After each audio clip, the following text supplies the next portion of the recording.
Okay, welcome to part 2 for analysis of singly reinforced beams. Okay, welcome to part 2. So, hindi natin patatagalin. And let's go sa part 2. Then, RT squared solutions by yours.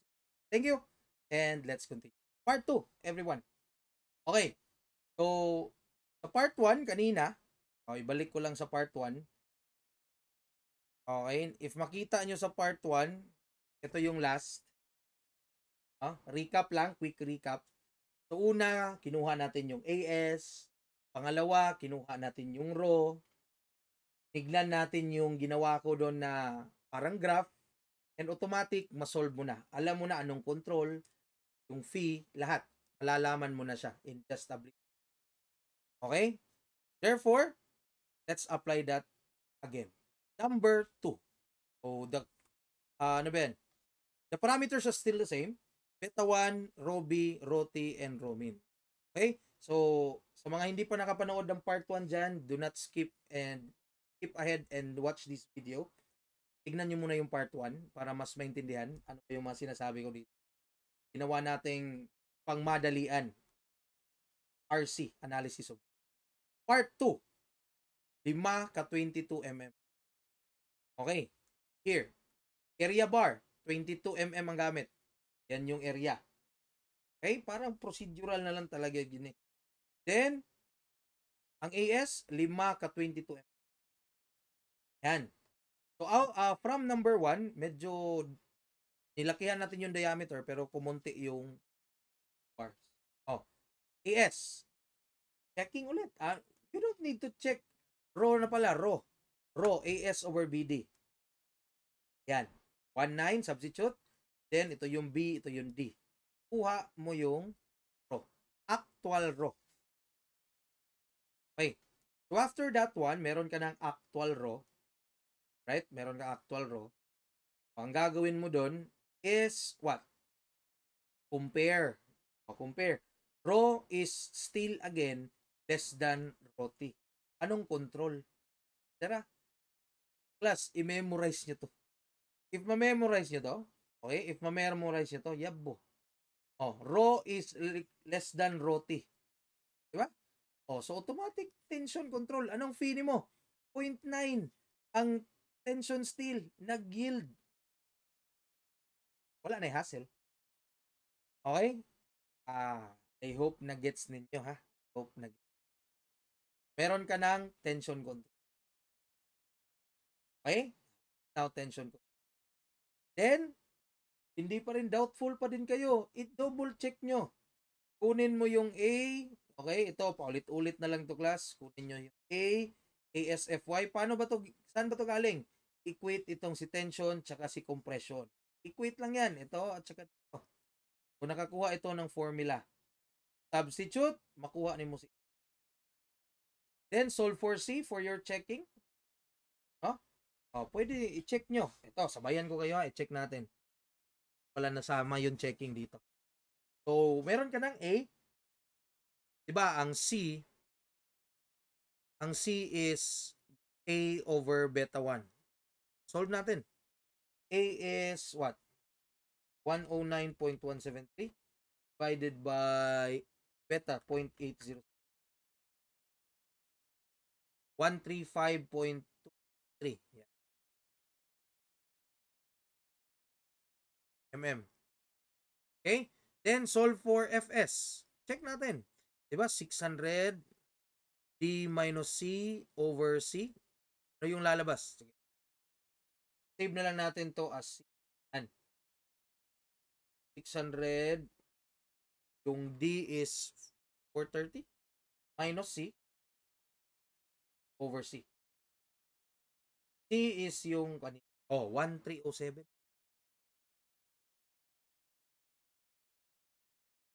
1307.12.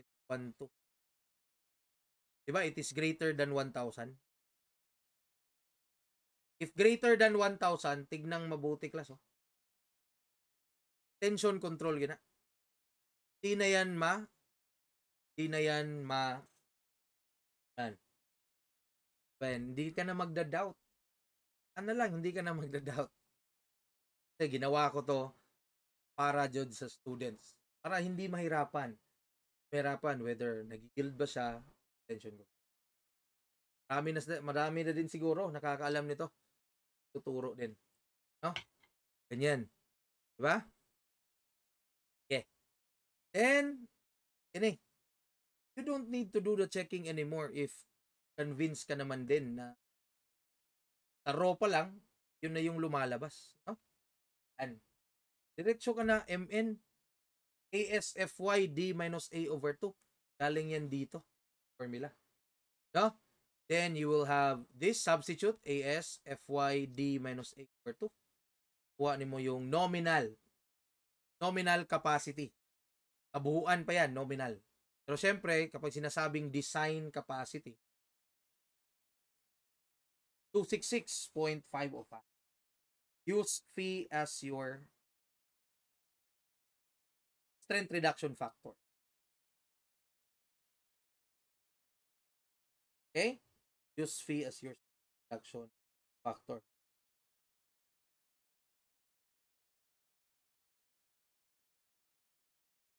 Right? Okay. Number 3. 625 mm bars.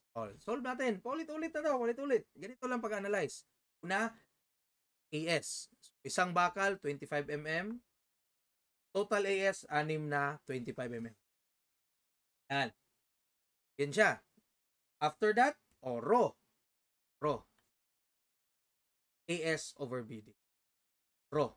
Tingnan mabuti. 2945 over 250. Ito yung AS. Ito yung B. Ito yung D. As you can see, class, if na-observe nyo sa from problems 1, 2, and 3, lumalaki yung RO natin. Lumalaki yung RO. So, imagine na lang. Ganito lang, oh. Inversely proportional siya. The more na dumadami yung RO, the more dumadami yung bakal, malaki yung RO. If madami sila, hindi sila most likely konti lang yung strain. Bakit? Kasi nga, sa dami nila, yung nafe-feel nila na load, madami kasi yung naghahati. Kung meron silang deformation, medyo hindi malaki. If konti lang yung deformation, konti lang yung strain. Ganyan siya, ha? Ganyan siya. Therefore, if madami ang RO, malaki yung RO, konti yung strain. Kung konti yung strain, aatras tayo from being tension controlled, let's say, parang baka maging transition or maging compression controlled.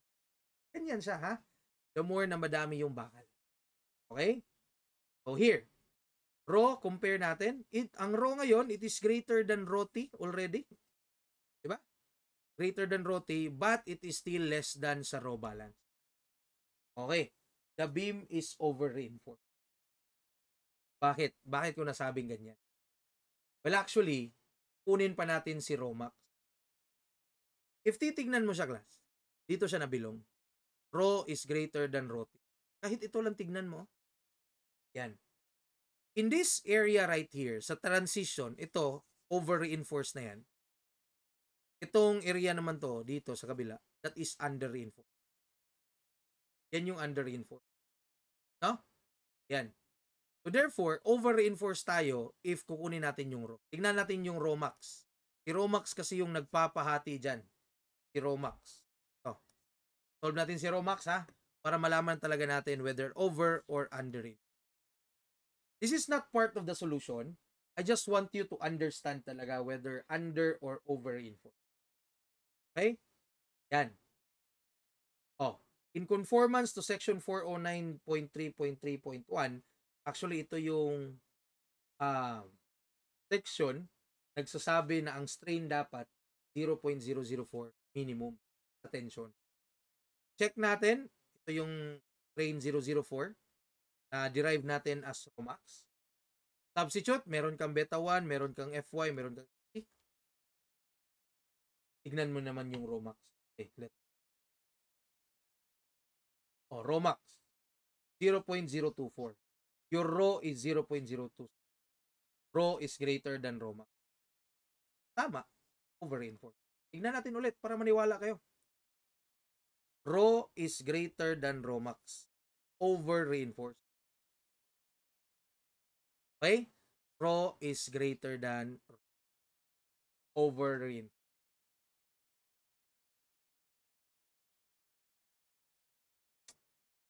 Mga kapuso? Ba? Oh, not that this will matter, pero di yan kasama sa solution. Pinapakita ko lang sa iyo para magets nyo ba? Ano ba yung sinasabi na over-reinforce tapos under-reinforce? Ito class, delikado to. So, upon investigation na kapag over-reinforce, during a calamity, huwag kayong palapit dito. Kasi if magfi-fail itong beam na to, fail yan, diretsyo.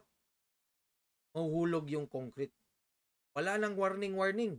Over-reinforce, no warning at all. Brittle yung concrete. Parang glass. Isipin nyo na lang yung glass. Kung if brittle siya. Diba? Isipin nyo na lang ang glass. Brittle siya. It will shatter into pieces. Okay? Sige. So ngayon, you can do the checking. Pwede rin hindi. Pero kayo bahala. Again, na-establish na natin transition control. Transition zone. Kasi because of the... Okay? Now, kailangan pa din natin kunin yung A.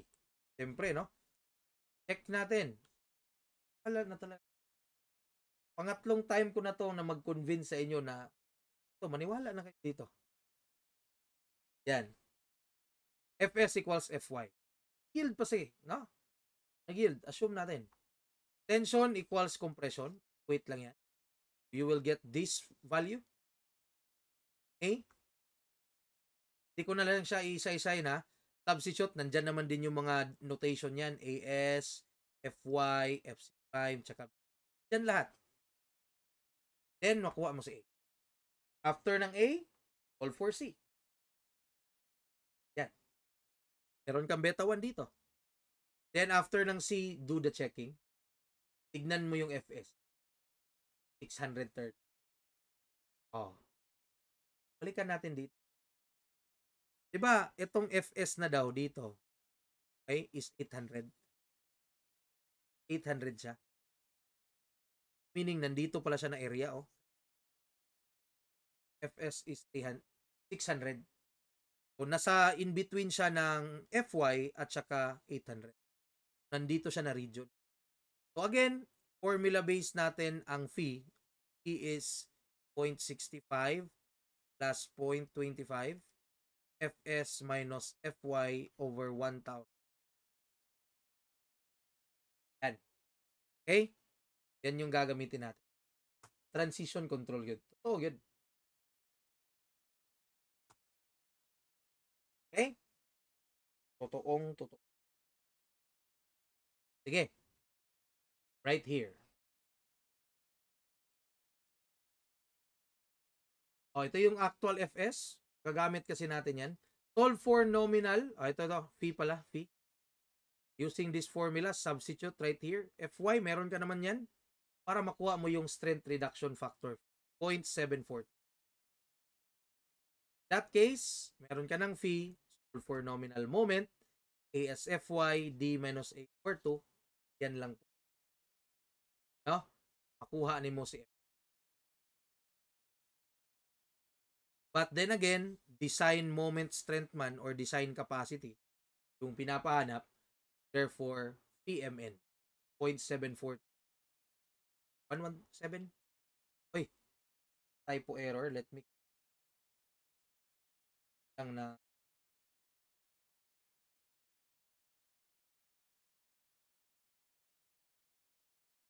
okay. Sorry. Typo error lang yan. Pero okay. Sorry. That will be the answer.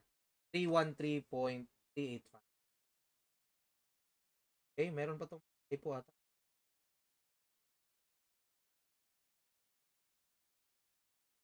Okay. Same lang. Okay?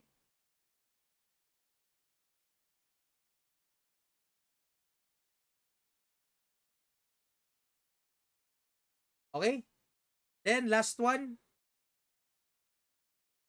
dumami pa husto yung bakal. Dinamihan natin yung bakal, so meaning lalaki yung raw, lalaki yung quantity ng bakal, so yung strain liliit. Liliit yung strain. Klaro na kayo mas aatras pa tayo sa transition and it will be a compression control. Okay, look, area bar 28 mm, yan yun, 1.5. Then AS 8 ka 28. Alright, AS is then check for raw. Raw na lang yun talaga class, raw. Napaka-convenient if alam nyo to. AS over BD, yan po yun, makuha mo si raw. Yan yun, napakalaki. Is greater than balance. Diba? Oh, pinakita ko lang, ito, hindi na to kasama sa solusyon, pero ilang, pakita ko, lalo na to, over-reinforce. Over-reinforce na ganito kanina. Lalo na to. Over-reinforce. Yan, ito, hindi to kasama sa solution. Pinapakita ko lang na over-reinforce. Okay? Rho is greater than rho max. Okay? And yan. Yun mga kapuso, rho is greater than rho balance. Ang region, yan natin sa class. Yun rho is greater than rho balance. Ito yun. The tension steel does not yield. O wala na siya nag-yield. Then compression control pala. Alright. Therefore, tayo, assume tension steel does not yield. Ito kagandahan.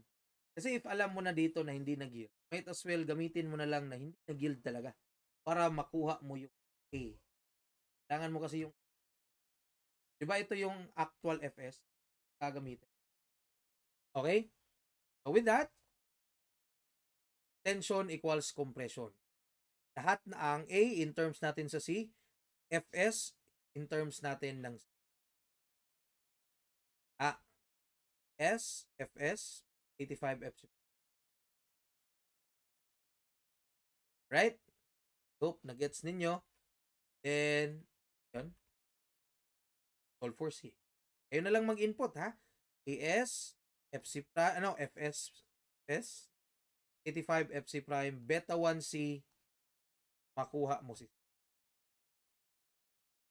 Do the checking if gusto nyo. Do the checking if, okay? Do the checking if, i-check natin para iwala talaga kayo. O, ito yun. Yan, 600, 430, ito yun. Substitute lang yung C, FS. It is great, less than FY. FY is 415. Ito, 328 lang. Totoo talaga na tension steel does. Okay? So, I hope na-gets ninyo, no? Hope na-gets ninyo. Kasi, ito talaga yung most problem ng mga estudyante. Whether nag-yield ba yung tension steel, klaseng control ba yung design, para makuha yung strength reduction factor. Then, A, kailangan natin for a moment, beta 1C. Okay? Then, MN is ASFS, D minus A over 2. Substitute lang. FS is the actual 3 to 8. Dili na siya FY class kasi pinag-yield. Alright? Then, MN 514. 947 as well as that's the 334 point. Okay? 33471.